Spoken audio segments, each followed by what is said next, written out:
Good morning students. അപ്പോൾ നമ്മളെന്തായാലും financial accounting എന്നുള്ള സബ്ജക്റ്റിൽ ആദ്യത്തെ ചാപ്റ്ററാണ് ഡിസ്കസ് ചെയ്യാനായിട്ട് പോകുന്നത്. അപ്പോൾ ചാപ്റ്ററുടെ പേര് കമ്പനി അക്കൗണ്ട്സ് എന്നതാണ്. അതായത് അവരുടെ ഷെയർസ് ഇഷ്യൂ ചെയ്യുന്നതിൻ്റെ ഡീറ്റെയിൽ ആയിട്ടുള്ള ട്രീറ്റ്മെൻറ്റ്, അക്കൗണ്ടിങ് ട്രീറ്റ്മെൻറ്റ് എന്താണ് എന്നതാണ് നമ്മൾ ഈ ചാപ്റ്ററിൽ ഡിസ്കസ് ചെയ്യാനായിട്ട് പോകുന്നത്. അപ്പോൾ നമ്മൾ പ്ലസ് ടുവിലൊക്കെ പഠിച്ചിട്ടുണ്ടാവും, ഒരു വ്യക്തിക്ക് പല രീതിയിലുള്ള ബിസിനസ് ഓർഗനൈസേഷൻസ് സ്റ്റാർട്ട് ചെയ്യാനായിട്ട് പറ്റും അല്ലേ. അതായത് different forms of business organisations എന്ന് പറഞ്ഞിട്ട് നമ്മൾ പഠിച്ചിട്ടുണ്ട് അല്ലേ. സോൾ പ്രൊപ്പറേറ്റർഷിപ്പ് ആവാം, അല്ലെങ്കിൽ പാർട്ട്ണർഷിപ്പ് ആവാം. അങ്ങനെ ഡിഫറെൻറ്റ് ടൈപ്സ് ഓഫ് അല്ലെങ്കിൽ different forms of business organisations ഉണ്ട്. പക്ഷേ ഈ സോൾ പ്രൊപ്പറേറ്റർഷിപ്പ് ആണെങ്കിലും അതേപോലെ തന്നെ പാർട്ട്ണർഷിപ്പ് ഫോം ഓഫ് ബിസിനസ് ആണെങ്കിലും അതിൻ്റേതായ ചില ലിമിറ്റേഷൻസ് ഉണ്ട്. എന്തൊക്കെയാണത്? അതായത് അവർക്ക് ലിമിറ്റഡ് ആയിട്ടുള്ള ക്യാപിറ്റലേ ഉള്ളൂ, അതേസമയം അൺലിമിറ്റഡ് ആയിട്ടുള്ള ലയബിലിറ്റിയാണ്, ദെൻ സ്റ്റെബിലിറ്റി ഇല്ലായ്മ, അങ്ങനെ കുറേ ലിമിറ്റേഷൻസ് ഉണ്ട്. അപ്പോൾ ഇത്തരത്തിലുള്ള ലിമിറ്റേഷൻസ് ഒക്കെ റിമൂവ് ചെയ്യാൻ വേണ്ടിയിട്ടാണ് നമ്മൾ മറ്റൊരു ഫോം ഓഫ് ബിസിനസ് ഓർഗനൈസേഷൻ കൊണ്ടുവന്നിട്ടുള്ളത്. അതിനെയാണ് നമ്മൾ എന്തെന്ന് പറയുന്നത്? കമ്പനി അല്ലെങ്കിൽ ജോയിൻറ്റ് സ്റ്റോക്ക് കമ്പനി എന്ന് പറയുന്നത്. അപ്പോൾ ഇനി എന്താണ് ഒരു കമ്പനി എന്ന് നമുക്ക് നോക്കാം. അതിൽ കമ്പനി എന്നുള്ള വാക്ക് ഡിറൈവ് ചെയ്തിട്ടുള്ളത് രണ്ട് ലാറ്റിൻ വേർഡിൽ നിന്നാണ്. ഒന്ന് കം, അതുപോലെ പനി. ഓക്കെ, അപ്പോൾ അങ്ങനെ ഈ രണ്ട് വാക്കിൽ നിന്നാണ് കമ്പനി എന്നുള്ളൊരു വാക്ക് വന്നിട്ടുള്ളത്. അപ്പോൾ ശരിക്കും ഒരു കമ്പനി എന്ന് പറയുമ്പോൾ എന്താണ്? അസോസിയേഷൻ ഓഫ് പേഴ്സൺസ് ആണ് അല്ലേ. അതായത് കുറച്ച് ആൾക്കാർ കൂടി ചേർന്ന് എന്തെങ്കിലും ഒരു കാര്യം ചെയ്യുകയാണെങ്കിൽ അതിനെ നമ്മൾ എന്തായിട്ട് കണക്കാക്കുന്നു? ഒരു കമ്പനി ആയിട്ട് നമ്മൾ കണക്കാക്കുന്നു എന്നാണ് ഇവിടെ പറയുന്നത്. ശരിക്കും ഈ കമ്പനിക്ക് പല രീതിയിലുള്ള ഡെഫിനീഷൻസ് കൊടുത്തിട്ടുണ്ട്. ചിലർ പറയുന്നത് ഈ കമ്പനി എന്ന് പറയുന്നത് വോളണ്ടറി അസോസിയേഷൻ ഓഫ് പേഴ്സൺ ആണെന്ന് പറയുന്നുണ്ട്. അതായത് ഈ കമ്പനിയിലേക്ക് വരുന്ന ഓരോ വ്യക്തികളെയും ഒരിക്കലും ആരും എന്ത് ചെയ്യുന്നില്ല, നിർബന്ധിക്കുന്നില്ല. എല്ലാവരും അവരുടെ സ്വയമേ താല്പര്യപ്രകാരമാണ് ഇത്തരത്തിലുള്ളൊരു ബിസിനസ് ഓർഗനൈസേഷനിലേക്ക് കടന്നു വരുന്നത്. അതുകൊണ്ട് തന്നെ ഇതൊരു വോളണ്ടറി അസോസിയേഷൻ ആണെന്ന് പറയുന്നുണ്ട്. ദെൻ മറ്റൊരു ഡെഫിനേഷൻ പറയുകയാണെങ്കിൽ a company is an artificial person created by law with perpetual succession and common seal എന്ന് പറയുന്നുണ്ട് അല്ലേ. അപ്പോൾ ഒരു കമ്പനി എന്ന് പറയുമ്പോൾ എന്താണ്? ലോ ക്രിയേറ്റ് ചെയ്യുന്ന ഒരു ആർട്ടിഫിഷ്യൽ പേഴ്സൺ ആണെന്നും അതിന് ഒരു കോമൺ ആയിട്ടുള്ള സീലുണ്ട്. അതേപോലെ തന്നെ അതിൻ്റെ ഏറ്റവും ഇമ്പോർട്ടൻ്റ് ആയിട്ടുള്ള പ്രത്യേകത എന്താണ്? അതിൻ്റെ കണ്ടിന്യൂസ് ആയിട്ടുള്ള എക്സിസ്റ്റൻസ് തന്നെയാണ്. ഓക്കെ, ദെൻ നമ്മുടെ കമ്പനീനെയൊക്കെ റെഗുലേറ്റ് ചെയ്യാൻ വേണ്ടിയിട്ട് നമ്മളൊരു ആക്ട് ഉണ്ട് അല്ലേ. ഇപ്പം നിലവിൽ നമ്മൾ ഫോളോ ചെയ്യുന്ന ആക്ട് ഏതാണ്? കമ്പനീസ് ആക്ട് 2013 ആണ്. സോ ഈ കമ്പനീസ് ആക്ട് 2013 എന്താണ് കമ്പനി എന്ന് ഡിഫൈൻ ചെയ്തിട്ടുണ്ട്. അപ്പോൾ അതിൽ പറയുന്നത് എന്താണെന്ന് വെച്ചാൽ നമ്മുടെ ഈ പറയുന്ന കമ്പനീസ് ആക്ട് 2013 പ്രകാരമോ അല്ലെങ്കിൽ വേറെ ഏതെങ്കിലും പ്രീവിയസ്ലി പാസ് ചെയ്തിട്ടുള്ള കമ്പനീസ് ആക്ട് പ്രകാരമോ രജിസ്റ്റർ ചെയ്തിട്ടുള്ളതിനെയാണ് എന്തെന്ന് പറയുക? കമ്പനി എന്ന് പറയുക. ഓക്കെ, അതായത് കമ്പനീസ് ആക്ട് 2013 പ്രകാരം എന്താ പറയുന്നത്? ഈ ആക്ട് പ്രകാരമോ അല്ലെങ്കിൽ പ്രീവിയസ്ലി ഏതെങ്കിലും കമ്പനീസ് ആക്ട് പ്രകാരം രജിസ്റ്റർ ചെയ്തിട്ടുള്ള കമ്പനീനെ നമ്മൾ എന്ത് പറയും? കമ്പനി എന്ന് പറയുന്നു എന്ന് ഇതിൽ പറഞ്ഞിട്ടുണ്ട്. ദെൻ താഴെ വരെ കൊടുത്തിട്ടുണ്ട് ഒരു കമ്പനിയുടെ ക്യാരക്ടറിസ്റ്റിക്സ് അല്ലെങ്കിൽ ഫീച്ചേഴ്സ് എന്തൊക്കെയാണ്. നമ്മൾ നേരത്തെ പറഞ്ഞ കാര്യങ്ങൾ തന്നെയാണ് അവർ ഫീച്ചേഴ്സായിട്ട് പറഞ്ഞിട്ടുള്ളത്. ജസ്റ്റ് ഒന്ന് വായിച്ചു നോക്കുക അല്ലേ. അതായത് വോളണ്ടറി അസോസിയേഷൻ ഓഫ് പേഴ്സൺ ആണെന്ന് പറയുന്നുണ്ട്. അതേപോലെ തന്നെ സെപ്പറേറ്റ് ലീഗൽ എൻറ്റിറ്റി അല്ലേ. അത് പറഞ്ഞാൽ എന്താണ്? കുറേ മെമ്പേഴ്സ് ചേർന്നിട്ടാണ് ഒരു കമ്പനി ഫോം ചെയ്യുന്നത് അല്ലേ. പക്ഷേ ഒരിക്കലും ഈ കമ്പനി എന്നുള്ളത് മെമ്പേഴ്സിനുമായിട്ട് യാതൊരു ബന്ധവുമില്ല, അല്ലെങ്കിൽ മെമ്പേഴ്സിൽ നിന്നും കമ്പനിയുടെ എക്സിസ്റ്റൻസ് വേറിട്ട് നിൽക്കുന്നു അല്ലേ. രണ്ടും രണ്ടാണ് എന്നൊരു കാഴ്ചപ്പാടാണ് ഇവിടെ ഉള്ളത്. ദെൻ അടുത്തതാണ് പെർപെക്ച്വൽ സക്സഷൻ. അത് നമ്മൾ ഓൾറെഡി പറഞ്ഞതാണ്. അതേപോലെ തന്നെ artificial person created by law ആണ്. ദെൻ നെക്സ്റ്റ് പറയുന്നത് എന്താണെന്ന് വെച്ചാൽ ഇപ്പോൾ കമ്പനിയിൽ മെമ്പറായിട്ടുള്ളവരെയൊക്കെ നമ്മൾ ഷെയർ ഹോൾഡേഴ്സ് എന്ന് പറയും അല്ലേ. പക്ഷേ ഈ ഷെയർ ഹോൾഡേഴ്സിന് എത്രത്തോളം ലയബിലിറ്റിയാണുള്ളത്? അതായത് ഈ കമ്പനീൻ്റെ എത്രത്തോളം ഷെയർസാണോ ഇവർ പർച്ചേസ് ചെയ്തിട്ടുള്ളത് അത്ര രൂപ മാത്രമേ ഇവർക്ക് ആ കമ്പനിയോട് ലയബിലിറ്റി ഉണ്ടാവുകയുള്ളൂ എന്ന് പറയുന്നുണ്ട്. അതേപോലെ തന്നെ ഈ കമ്പനിക്ക് എന്തുണ്ടാവും, ഒരു കോമൺ ആയിട്ടുള്ള സീൽ ഉണ്ടാവും. അത് ആ കമ്പനിയുടെ സിഗ്നേച്ചറായിട്ടാണ് നമ്മൾ കണക്കാക്കുന്നത്. ദെൻ ഒരു കമ്പനി മാനേജ് ചെയ്തു പോകുന്നത് ആരിലൂടെയാണ്? ബോർഡ് ഓഫ് ഡയറക്ടേഴ്സ് വഴിയാണ് എന്ന് പറയുന്നുണ്ട്. അതേപോലെ തന്നെ കമ്പനിയുടെ ഷെയർസൊക്കെ തന്നെ നമുക്ക് എന്ത് ചെയ്യാം, ഫ്രീ ആയിട്ട് മറ്റൊരാൾക്ക് ട്രാൻസ്ഫർ ചെയ്യാൻ പറ്റുമെന്ന് പറയുന്നുണ്ട്. അതേപോലെ ഡിഫറെൻറ്റ് ടൈപ്സ് ഓഫ് കമ്പനി ഉണ്ട് അല്ലേ, പ്രൈവറ്റ് കമ്പനി, പബ്ലിക് കമ്പനി എന്നൊക്കെ പറഞ്ഞിട്ട്. പക്ഷേ ഈ പ്രൈവറ്റ് കമ്പനി ആണെങ്കിൽ അവരുടെ മിനിമം പെയ്ഡ് അപ്പ് ക്യാപിറ്റൽ എത്രയായിരിക്കണം? 1 lakh ആണെന്നും, അതേപോലെ തന്നെ പബ്ലിക് കമ്പനി ആണെങ്കിൽ അവരുടെ minimum paid up capital 5 lakh ആണെന്നുമാണ് പറഞ്ഞിട്ടുള്ളത്. ഓക്കെ, അപ്പോൾ എന്താണ് കമ്പനി എന്ന് മനസ്സിലായിട്ടുണ്ടാവുമെന്ന് വിചാരിക്കുന്നു. അതേപോലെ തന്നെ അതിൻ്റെ ഫീച്ചേഴ്സുമാണ് നമ്മൾ ഡിസ്കസ് ചെയ്തത്. ദെൻ നെക്സ്റ്റ് ആണ് books of accounts maintained by companies. ഇതിലെന്താ പറയണമെന്ന് വെച്ചാൽ, നമ്മുടെ കമ്പനീസ് ആക്ട് 2013 പ്രകാരം എല്ലാ കമ്പനിയും ബുക്സ് ഓഫ് അക്കൗണ്ട്സ് നിർബന്ധമായിട്ടും കീപ്പ് ചെയ്തിരിക്കണം. ഓക്കെ, അപ്പോൾ എന്തൊക്കെയാണ് ഈ ബുക്സ് ഓഫ് അക്കൗണ്ട്സിൽ നമ്മൾ എഴുതി ചേർക്കേണ്ടത് എന്നതാണ് പറയാനായിട്ട് പോകുന്നത്. അതായത് ഒരു കമ്പനി കീപ്പ് ചെയ്യുന്ന ബുക്സ് ഓഫ് അക്കൗണ്ട്സിൽ എന്തൊക്കെ കാര്യങ്ങളാണ് ഇൻക്ലൂഡ് ചെയ്യേണ്ടത്. അതിൽ ഒന്നാമത്തെ എന്താണ്? ആ കമ്പനിയുടെ എല്ലാ റെസിപ്റ്റും അതുപോലെ എക്സ്പെൻഡിച്ചറും. ഓക്കെ, അതായത് എവിടെ നിന്നൊക്കെയാണ് നമുക്ക് മണി റിസീവ് ചെയ്തിട്ടുള്ളത്, അല്ലെങ്കിൽ നമുക്ക് എന്തിനൊക്കെ വേണ്ടിയിട്ടാണ് എക്സ്പെൻഡിച്ചർ ഉണ്ടായിട്ടുള്ളത്, അത് ഏത് കാര്യവുമായി ബന്ധപ്പെട്ടിരിക്കുന്നു, ഇതൊക്കെ നമ്മൾ എവിടെ എഴുതി വയ്ക്കണം? നമ്മുടെ ബുക്സ് ഓഫ് അക്കൗണ്ട്സിൽ എഴുതി വയ്ക്കണം. ദെൻ അടുത്തത് ആ കമ്പനിയുടെ സെയിൽസ് ആൻഡ് പർച്ചേസ്, എത്രത്തോളം സെയിൽസ് നടന്നിട്ടുണ്ട്, എത്രത്തോളം പർച്ചേസ് നടന്നിട്ടുണ്ട്, ഈ കാര്യങ്ങളൊക്കെ ബുക്സ് ഓഫ് അക്കൗണ്ട്സിൽ റെക്കോർഡ് ചെയ്തിരിക്കണം. അതുപോലെ തന്നെ ആ കമ്പനിയുടെ അസറ്റ് എത്രയാണ്, ലയബിലിറ്റി എന്തൊക്കെയാണ് എന്നുകൂടി എഴുതിയിട്ടുണ്ടായിരിക്കണം. അതേപോലെ തന്നെ കമ്പനീസ് ആക്റ്റിൽ സെക്ഷൻ 148 എന്നുള്ളൊരു സെക്ഷൻ ഉണ്ട്. അപ്പോൾ ഈ സെക്ഷൻ പ്രകാരമുള്ള ഒരു കമ്പനി ആണെങ്കിൽ അവർക്ക് ഇൻകർ ചെയ്തിട്ടുള്ള കോസ്റ്റും അത് എന്തിനു വേണ്ടിയിട്ടാണ് ആ കോസ്റ്റ് ഇൻകർ ചെയ്തിട്ടുള്ളത് എന്നുള്ള കാര്യങ്ങളും കൂടി എവിടെ രേഖപ്പെടുത്തിയിരിക്കണം? നമ്മുടെ ബുക്സ് ഓഫ് അക്കൗണ്ട്സിൽ രേഖപ്പെടുത്തിയിരിക്കണം. ഓക്കെ, അപ്പോൾ നമ്മളൊരു കമ്പനിയുടെ ബുക്സ് ഓഫ് അക്കൗണ്ട്സിൽ എന്തൊക്കെ കാര്യങ്ങളുണ്ടാവുക? അവരുടെ റെസിപ്റ്റ് ആൻഡ് എക്സ്പെൻഡിച്ചർ ഉണ്ടാവും, അവരുടെ അസറ്റ് ആൻഡ് ലയബിലിറ്റി ഉണ്ടാവും, അവരുടെ സെയിൽസ് ആൻഡ് പർച്ചേസ് ഉണ്ടാവും. അതേപോലെ തന്നെ സെക്ഷൻ 48 പ്രകാരമുള്ള കമ്പനിയാണെന്നുണ്ടെങ്കിൽ അവർക്ക് ഇൻകർ ചെയ്തിട്ടുള്ള കോസ്റ്റിനെ പറ്റിയുള്ള ഡീറ്റെയിൽസുമാണ് ബുക്സ് ഓഫ് അക്കൗണ്ട്സിൽ ഉണ്ടാവുന്നത്. ഓക്കെ, ദെൻ അടുത്ത ടോപ്പിക്കാണ് legal provisions relating to books of accounts എന്നുള്ളത്. അതായത് ഈ ബുക്സ് ഓഫ് അക്കൗണ്ട്സ് കീപ്പ് ചെയ്യുന്ന സമയത്ത് അതുമായി ബന്ധപ്പെട്ട എന്തൊക്കെ ലീഗൽ പ്രൊവിഷൻസ് ആണ് ഉള്ളത്. ഓക്കെ, അപ്പോൾ ശരിക്കും നമ്മുടെ കമ്പനീസ് ആക്ട് 2013 സെക്ഷൻ 128 ഈ ബുക്സ് ഓഫ് അക്കൗണ്ട്സുമായി ബന്ധപ്പെട്ട ലീഗൽ പ്രൊവിഷൻസ് ഒക്കെ ഉള്ളത്. അതിൽ ഒന്നാമത്തെ പ്രൊവിഷൻ എന്താണ്? Location of books of accounts എന്നുള്ളതാണ്.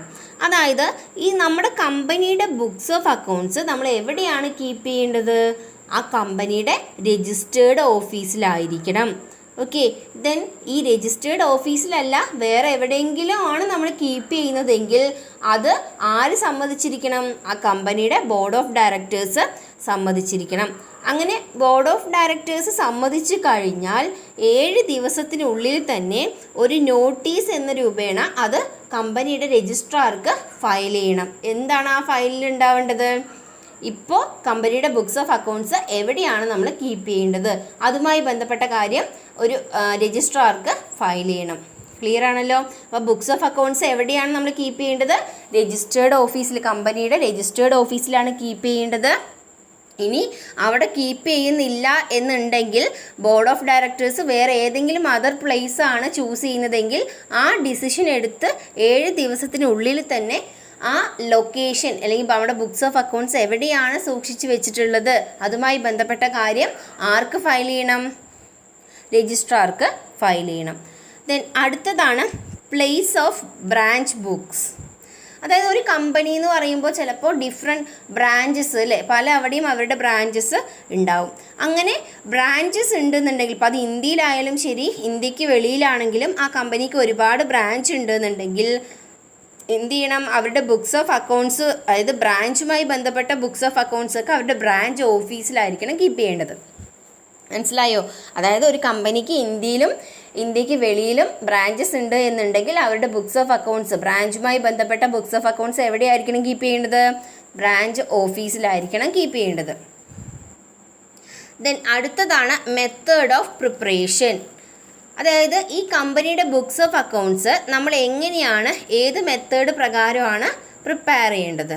അതിൽ ഒന്നാമത്തെ പറയുന്നത് എന്താണെന്ന് വെച്ചാൽ, ഒരു കമ്പനിയുടെ സ്റ്റേറ്റ് ഓഫ് അഫയേഴ്സ് അല്ലെങ്കിൽ അവരുമായി ബന്ധപ്പെട്ട എല്ലാ കാര്യങ്ങളും അത് ട്രൂ ആൻഡ് ഫെയർ ആയിട്ടായിരിക്കണം ബുക്സ് ഓഫ് അക്കൗണ്ട്സിൽ കാണിച്ചിരിക്കേണ്ടത്. മനസ്സിലായല്ലോ? അപ്പോൾ എങ്ങനെയാണ് പ്രിപ്പയർ ചെയ്യേണ്ടത്? ഒന്ന് ട്രൂ ആൻഡ് ഫെയർ ആയിട്ടായിരിക്കണം പ്രിപ്പയർ ചെയ്യേണ്ടത്. ദെൻ അടുത്തത് എന്താണ്? ഇപ്പോൾ ആ കമ്പനിയുടെ രജിസ്റ്റേർഡ് ഓഫീസോ അല്ലെങ്കിൽ ബ്രാഞ്ചസോ ഇതിന് രണ്ടിനെയും അഫക്റ്റ് ചെയ്യുന്ന വല്ല ട്രാൻസാക്ഷൻസും നടന്നിട്ടുണ്ടെങ്കിൽ അതിനെക്കുറിച്ചുള്ള എക്സ്പ്ലനേഷൻ ആ ബുക്സ് ഓഫ് അക്കൗണ്ട്സിൽ നമ്മൾ കൊടുത്തിരിക്കണം. അതേപോലെ തന്നെ ബുക്സ് ഓഫ് അക്കൗണ്ട്സ് പ്രിപ്പയർ ചെയ്യേണ്ടത് അക്രൂവൽ ബേസിസിലായിരിക്കണം. എന്താണ് അക്രൂവൽ ബേസിസ് എന്ന് പറയുമ്പോൾ? അതായത് നമുക്ക് കിട്ടാനുള്ളതും അതേപോലെ തന്നെ കൊടുക്കാനുള്ളതും ഈ കാര്യങ്ങളൊക്കെ നമ്മൾ കണക്കിലെടുത്തുകൊണ്ട് വേണം എന്ത് ചെയ്യാൻ, ബുക്സ് ഓഫ് അക്കൗണ്ട്സ് പ്രിപ്പയർ ചെയ്യാനായിട്ട് അല്ലേ. അതായത് ഇപ്പോൾ ഔട്ട്സ്റ്റാൻഡിങ് വല്ലതുണ്ടെങ്കിൽ അത് കാണിക്കണം, പ്രീപെയ്ഡ് വല്ലതുണ്ടെങ്കിൽ അത് കാണിക്കണം, റിസീവ്ഡ് ഇൻ അഡ്വാൻസ് അല്ലേ, നമുക്ക് എന്തെങ്കിലും ഇൻകം നേരത്തെ കൂട്ടി കിട്ടിയിട്ടുണ്ടെന്നുണ്ടെങ്കിൽ അതുകൂടി റെക്കോർഡ് ചെയ്യണം. ഓക്കെ, അപ്പോൾ അങ്ങനെ അക്രൂവൽ ബേസിസിലായിരിക്കണം ബുക്സ് ഓഫ് അക്കൗണ്ട്സ് നമ്മൾ പ്രിപ്പയർ ചെയ്യേണ്ടത്. ദെൻ അടുത്തതെന്ന് പറയുന്നത് ഡബിൾ എൻട്രി അക്കൗണ്ടിങ് സിസ്റ്റം അല്ലേ. അപ്പോൾ ഏത് ട്രാൻസാക്ഷൻ റെക്കോർഡ് ചെയ്യുമ്പോഴും നമ്മൾ ഏത് ഫോളോ ചെയ്യണം? Double entry accounting system follow ചെയ്യണം. ക്ലിയർ ആണല്ലോ? അപ്പോൾ ബുക്സ് ഓഫ് അക്കൗണ്ട്സ് ഏതൊക്കെ രീതിയിലാണ് നമ്മൾ പ്രിപ്പയർ ചെയ്യേണ്ടത്? ട്രൂ ആൻഡ് ഫെയർ ആയിട്ടായിരിക്കണം, അതേപോലെ തന്നെ അക്രൂവൽ ബേസിസിലായിരിക്കണം, ഡബിൾ എൻട്രി അക്കൗണ്ടിങ് സിസ്റ്റം പ്രകാരമായിരിക്കണം. ദെൻ രജിസ്റ്റേർഡ് ഓഫീസിനെയോ ബ്രാഞ്ച് ഓഫീസിനെയോ ഒരുമിച്ച് അഫക്റ്റ് ചെയ്യുന്ന വല്ല ട്രാൻസാക്ഷൻ ഉണ്ടെങ്കിൽ അതിൻ്റെ എക്സ്പ്ലനേഷൻ കൂടി നമ്മൾ കൊടുത്തിരിക്കണം.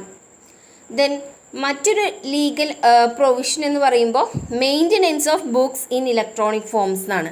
അതായത് നമുക്ക് ആവശ്യം ഉണ്ട് എന്നുണ്ടെങ്കിൽ നമ്മുടെ ബുക്സ് ഓഫ് അക്കൗണ്ട്സ് ഒക്കെ നമുക്ക് ഇലക്ട്രോണിക് ഫോമിൽ മെയിൻറ്റെയിൻ ചെയ്യാനായിട്ട് പറ്റും എന്നാണ് ഇവിടെ പറയുന്നത്.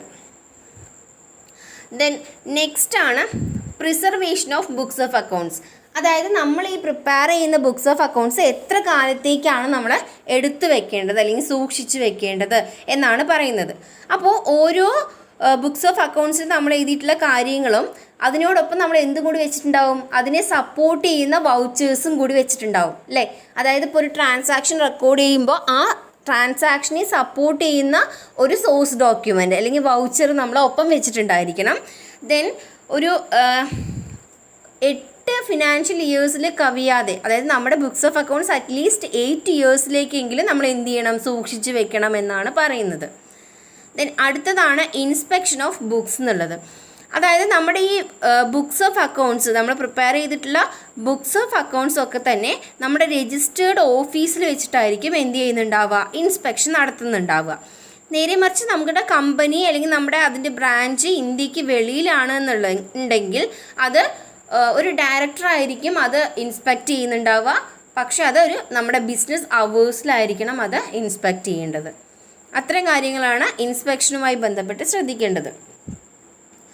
ദെൻ അടുത്തതാണ് responsibility of keeping the books. അതായത് കമ്പനിയുടെ ബുക്സ് ഓഫ് അക്കൗണ്ട്സ് കീപ്പ് ചെയ്യാനുള്ള റെസ്പോൺസിബിലിറ്റി ആർക്കാണ്? ഒന്ന് managing director, whole time director, chief financial officer, then board ഏൽപ്പിച്ചിട്ടുള്ള ഈ ഡ്യൂട്ടി ചെയ്യാൻ വേണ്ടി ഏൽപ്പിച്ചിട്ടുള്ള ഏതൊരു വ്യക്തിക്കും എന്ത് ചെയ്യാം? ബുക്സ് ഓഫ് അക്കൗണ്ട്സ് കീപ്പ് ചെയ്യാനുള്ള റെസ്പോൺസിബിലിറ്റി ഉണ്ട്. ഓക്കെ, അപ്പോൾ ഇതൊക്കെയാണ് ബുക്സ് ഓഫ് അക്കൗണ്ട്സുമായി ബന്ധപ്പെട്ട് നമ്മൾ ശ്രദ്ധിക്കേണ്ട ലീഗൽ പ്രൊവിഷൻസ് അല്ലേ. എവിടെയാണത് കീപ്പ് ചെയ്യേണ്ടത്? ഏത് ബ്രാഞ്ച് ആണെങ്കിൽ അതിൻ്റെ ബുക്സ് എവിടെ കീപ്പ് ചെയ്യണം? ഏത് മെത്തേഡ് പ്രകാരമാണ് പ്രിപ്പയർ ചെയ്യേണ്ടത്? അത് ഇലക്ട്രോണിക് ഫോമിൽ നമുക്ക് മെയിൻറ്റെയിൻ ചെയ്യാനായിട്ട് പറ്റും. അതേപോലെ തന്നെ എത്ര കാലത്തേക്ക് നമ്മൾ എന്ത് ചെയ്യണം, ആ ബുക്സ് ഓഫ് അക്കൗണ്ട്സ് പ്രിസർവ് ചെയ്ത് വെക്കണം, ദെൻ അതിൻ്റെ ഇൻസ്പെക്ഷൻ എങ്ങനെയാണ്, അല്ലെങ്കിൽ ഈ ബുക്സ് ഓഫ് അക്കൗണ്ട്സ് പ്രിപ്പയർ ചെയ്യാനുള്ള റെസ്പോൺസിബിലിറ്റി ആർക്കൊക്കെയാണ്. ഇത്തരം കാര്യങ്ങളാണ് നമ്മുടെ കമ്പനീസ് ആക്ട് 2013 സെക്ഷൻ 128 പറഞ്ഞിട്ടുള്ളത്. ദെൻ നെക്സ്റ്റ് നമ്മൾ പറയാനായിട്ട് പോകുന്നത് സ്റ്റാറ്റ്യൂട്ടറി ബുക്സ് എന്നുള്ളൊരു ടോപ്പിക്കാണ്. അതായത് ഈ കമ്പനീസ് ആക്ട് 2013 പ്രകാരം എല്ലാ കമ്പനീസും ചില ബുക്സ് അല്ലെങ്കിൽ രജിസ്റ്റേഴ്സ് മെയിൻറ്റെയിൻ ചെയ്യണം.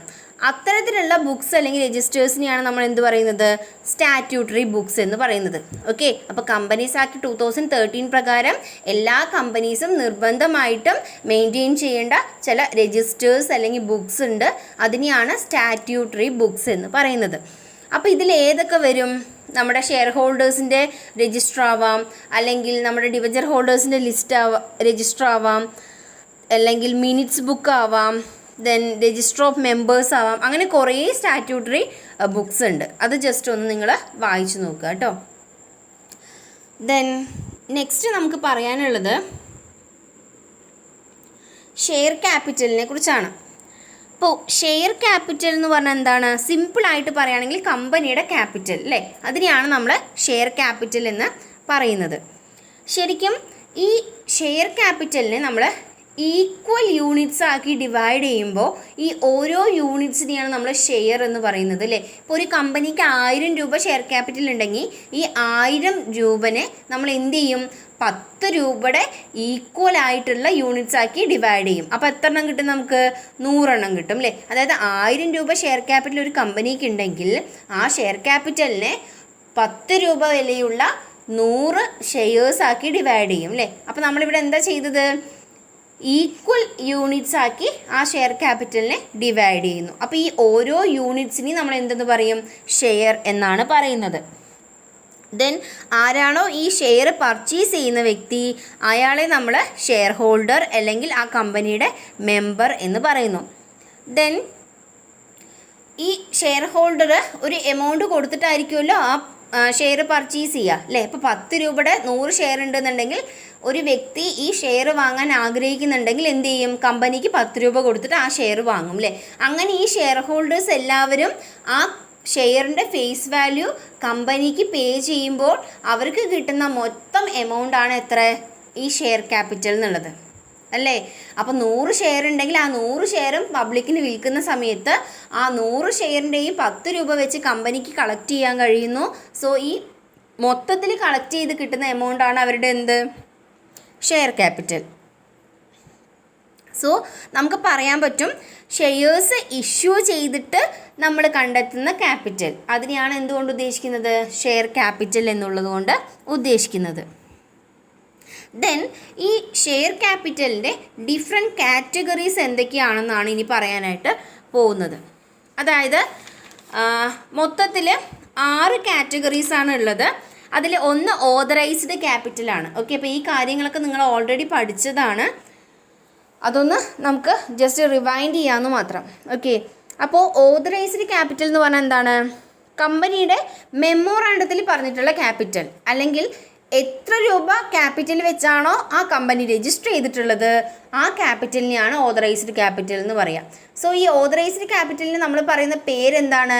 നോമിനൽ ക്യാപിറ്റൽ അല്ലെങ്കിൽ രജിസ്റ്റേർഡ് ക്യാപിറ്റൽ എന്ന പേരുകളിലൊക്കെ നമ്മൾ ഓതറൈസ്ഡ് ക്യാപിറ്റലിനെ വിളിക്കാറുണ്ട്. ഓക്കെ, സോ എത്രയാണോ നമ്മുടെ ഓതറൈസ്ഡ് ക്യാപിറ്റൽ, ഇത് നമ്മുടെ മാക്സിമം ക്യാപിറ്റലാണ്. ഇതിനപ്പുറത്തേക്ക് നമുക്ക് എന്ത് ചെയ്യാൻ പറ്റില്ല? ക്യാപിറ്റൽ റേസ് ചെയ്യാനായിട്ട് പറ്റില്ല. ദെൻ അടുത്തതാണ് ഇഷ്യൂഡ് ക്യാപിറ്റൽ. ഓക്കെ, അതായത് ഈ ഓതറൈസ്ഡ് ക്യാപിറ്റലിൻ്റെ കുറച്ച് ഭാഗം നമ്മൾ എന്ത് ചെയ്യും? പബ്ലിക്കിന് വേണ്ടിയിട്ട് ഇഷ്യൂ ചെയ്യും. ക്ലിയർ ആണല്ലോ. സോ അങ്ങനെ ഇഷ്യൂ ചെയ്തിട്ടുള്ള ക്യാപിറ്റലിനെ ഇഷ്യൂഡ് ക്യാപിറ്റൽ എന്നും കുറച്ച് ഭാഗം നമ്മൾ ഇഷ്യൂ ചെയ്യാതെ വയ്ക്കും, അതിനെ അൺഇഷ്യൂഡ് ക്യാപിറ്റൽ എന്നും പറയും. ദെൻ എപ്പോഴാണോ നമുക്ക് അഡീഷണൽ ആയിട്ട് ക്യാപിറ്റൽ ആവശ്യം വരുന്നത് അപ്പോൾ മാത്രമേ നമ്മൾ ഈ ഇഷ്യൂ ചെയ്യാത്ത ക്യാപിറ്റൽ ഇഷ്യൂ ചെയ്യുള്ളൂ. മനസ്സിലായോ? ഓക്കെ, അപ്പോൾ ഇഷ്യൂഡ് ക്യാപിറ്റൽ എന്ന് പറഞ്ഞാൽ എന്താണ്? ഓതറൈസ്ഡ് ക്യാപിറ്റലിൻ്റെ ഒരു പോർഷൻ നമ്മൾ പബ്ലിക്കിന് സബ്സ്ക്രൈബ് ചെയ്യാൻ വേണ്ടി ഇഷ്യൂ ചെയ്യുന്നതാണ് ഇഷ്യൂഡ് ക്യാപിറ്റൽ. ദെൻ ആ ഇഷ്യൂ ചെയ്യാത്തതാണ് അൺഇഷ്യൂഡ് ക്യാപിറ്റൽ. എപ്പോഴാണ് നമുക്ക് അഡീഷണൽ ആയിട്ട് ക്യാപിറ്റൽ ആവശ്യം വരുന്നത് അപ്പോൾ മാത്രമേ അത് ഇഷ്യൂ ചെയ്യുകയുള്ളൂ. ദെൻ അടുത്തതാണ് സബ്സ്ക്രൈബ്ഡ് ക്യാപിറ്റൽ. സബ്സ്ക്രൈബ്ഡ് ക്യാപിറ്റൽ പറഞ്ഞാൽ എന്താണ്? കമ്പനി ഇഷ്യൂ ചെയ്ത ക്യാപിറ്റലിൽ നിന്നും ഷെയർ ഹോൾഡേഴ്സ് അല്ലെങ്കിൽ പബ്ലിക് എത്രത്തോളം സബ്സ്ക്രൈബ് ചെയ്തിട്ടുണ്ടോ അതിനെ സബ്സ്ക്രൈബ്ഡ് ക്യാപിറ്റൽ എന്നും സബ്സ്ക്രൈബ് ചെയ്യാത്ത ക്യാപിറ്റലിനെ അൺസബ്സ്ക്രൈബ്ഡ് ക്യാപിറ്റൽ എന്നും പറയും. ദെൻ നെക്സ്റ്റ് കാറ്റഗറിയാണ് കോൾഡ് അപ്പ് ക്യാപിറ്റൽ എന്നുള്ളത്. അതായത് ഈ ആൾക്കാർ എന്ത് ചെയ്യും? ഷെയർസ് സബ്സ്ക്രൈബ് ചെയ്യും അല്ലേ. ഇപ്പോൾ 10 രൂപയുടെ ഷെയർ ഞാൻ വാങ്ങിയെന്നുണ്ടെങ്കിൽ എന്ത് ചെയ്യണം? ഈ 10 രൂപ എമൗണ്ട് നമ്മൾ ആ കമ്പനിക്ക് കൊടുക്കേണ്ടതാണ്. പക്ഷെ ഒരിക്കലും കമ്പനി ഈ 10 രൂപ ഒറ്റയടിക്ക് തന്നെ നമ്മുടെ കയ്യിൽ നിന്ന് കോൾ ഫോർ ചെയ്യില്ല. അത് ഓരോ ഘട്ടമായിട്ട് മാത്രമേ അവരതിൻ്റെ എമൗണ്ട് അടയ്ക്കാനായിട്ട് പറയുള്ളൂ. സോ ഈ 10 രൂപയിൽ എത്ര എമൗണ്ട് ആണോ എന്നോട് അടയ്ക്കാനായിട്ട് പറയുന്നത് അതാണ് കോൾഡ് അപ്പ് ക്യാപിറ്റൽ. ഓക്കെ, അപ്പോൾ അതായത് സബ്സ്ക്രൈബ്ഡ് ക്യാപിറ്റലിൻ്റെ എത്ര ഭാഗമാണോ കമ്പനി കോൾ ചെയ്തിട്ടുള്ളത് ഷെയർ ഹോൾഡറിൻ്റെ കയ്യിൽ നിന്നും അതിനെ കോൾഡ് അപ്പ് ക്യാപിറ്റൽ എന്നും ആ കോൾ ചെയ്യാത്ത എമൗണ്ടിനെ അൺകോൾഡ് ക്യാപിറ്റൽ എന്നും പറയുന്നു. ദെൻ അടുത്തതാണ് പെയ്ഡ് അപ്പ് ക്യാപിറ്റൽ എന്നുള്ളത്. ഇപ്പോൾ പെയ്ഡ് അപ്പ് ക്യാപിറ്റൽ പറഞ്ഞാൽ എന്താണ്? അതന്നെ നമ്മുടെ കയ്യിൽ നിന്ന് എന്ത് ചെയ്തു? കമ്പനി ആ എമൗണ്ട് കോൾ ചെയ്തിട്ടുണ്ട്, അടയ്ക്കാനായിട്ട് പറഞ്ഞിട്ടുണ്ട്. അതിൽ എത്ര രൂപ നമ്മൾ ആക്ച്വലി അടച്ചു അതാണ് പെയ്ഡ് അപ്പ് ക്യാപിറ്റൽ. ഓക്കെ, അപ്പോൾ കോൾഡ് അപ്പ് ക്യാപിറ്റലിൻ്റെ ഒരു പോർഷൻ അത് നമ്മൾ എത്രയാണോ ആക്ച്വലി ഷെയർ ഹോൾഡർ പേ ചെയ്തിട്ടുള്ളത് ആ എമൗണ്ടിനെ പെയ്ഡ് അപ്പ് ക്യാപിറ്റൽ എന്നും പേ ചെയ്യാത്തതിനെ അൺപെയ്ഡ് അപ്പ് ക്യാപിറ്റൽ അല്ലെങ്കിൽ കോൾസ് ഇൻ അരിയർ എന്നും പറയുന്നു. അപ്പോൾ കമ്പനി കോൾ ചെയ്തിട്ടുണ്ട് പക്ഷെ നമ്മൾ ആ എമൗണ്ട് പേ ചെയ്തിട്ടില്ല, അതിനെയാണ് കോൾസ് ഇൻ അരിയർ എന്ന് പറയുന്നത്. ദെൻ അടുത്തത് ലാസ്റ്റാണ് റിസർവ് ക്യാപിറ്റൽ എന്നുള്ളത്. ഓക്കെ, റിസർവ് ക്യാപിറ്റൽ എന്ന് പറഞ്ഞാൽ എന്താണെന്ന് വെച്ചാൽ ഇപ്പോൾ അൺകോൾഡ് ക്യാപിറ്റൽ ഉണ്ടാവുമല്ലോ. അതായത് ഇപ്പോൾ 10 രൂപയുടെ ഷെയർ ആണെങ്കിൽ അവർ 8 രൂപ മാത്രമേ കോൾ ചെയ്തിട്ടുള്ളൂ, ബാക്കി 2 രൂപ അവർ കോൾ ചെയ്തിട്ടില്ല. സോ ഈ കോൾ ചെയ്യാത്ത അൺകോൾഡ് ക്യാപിറ്റലിനെയാണ് നമ്മൾ റിസർവ് ക്യാപിറ്റൽ എന്ന് പറയുന്നത്. ഈ കമ്പനി എന്താ ചെയ്യുക? ഇവരിപ്പോൾ വൈൻഡിങ് അപ്പ് ചെയ്യാൻ പോവാണ് അല്ലെങ്കിൽ കമ്പനി അടച്ചു പൂട്ടാൻ പോകുമ്പോൾ മാത്രമേ ഇവർ എന്ത് ചെയ്യുള്ളൂ? ഈ 2 രൂപ വിളിക്കുകയുള്ളൂ. ഓക്കെ, അപ്പോൾ അൺകോൾഡ് ക്യാപിറ്റലിൻ്റെ ഒരു പോർഷൻ നമ്മൾ എന്ത് ചെയ്യുന്നു? എടുത്തു വയ്ക്കുന്നു അല്ലേ? എന്തിനു വേണ്ടിയിട്ട്? വൈൻഡിങ് അപ്പ് സമയത്ത് യൂസ് ചെയ്യാൻ വേണ്ടിയിട്ട്.